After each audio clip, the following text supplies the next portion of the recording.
મારું નામ છે વણઝારા જાગૃતિ ધુળજી। હું ધોરણ 7 અભ્યાસ કરું છું। મારી શાળાનું નામ છે સરકારી પ્રાથમિક શાળા બાસણ। મારા મોડલનું નામ છે રાઇન વોટર હાર્વેસ્ટિંગ ઇરિગેશન। આજના જમાનામાં જે રીતે પાણીની કમી વર્તાવી રહી છે તેને જોતા પાણીનો સંગ્રહ કરવો ખૂબ જ મહત્વપૂર્ણ બની ગયું છે। પૃથ્વી પર પાણીનો કુલ જથ્થો છે તેમાંથી 3% શુદ્ધ પાણી છે, જ્યારે બાકીના 97% જમીનના તળિયે અને બરફ સ્વરૂપે છે। શુદ્ધ પાણી મેળવવા માટે કુદરતે એક સુંદર વ્યવસ્થા કરી છે, તે છે વરસાદ। દર વર્ષે વરસાદનું શુદ્ધ પાણી વરસીને વહી જાય છે।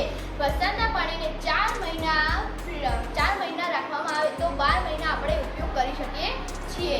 આ પ્રોજેક્ટ માટે ઘરની છત ઉપર પાઇપલાઇન વાદળામાંથી પાણી વરસે છે, વરસીને ફિલ્ટર ટેન્કમાં એકઠું થાય છે। ફિલ્ટર ટેન્કમાંથી કરીને સ્ટોરેજ ટેન્કમાં સંગ્રહ કરવામાં આવે છે। પછી પશુધન, કૃષિ સિંચાયત, ખેતરોમાં અને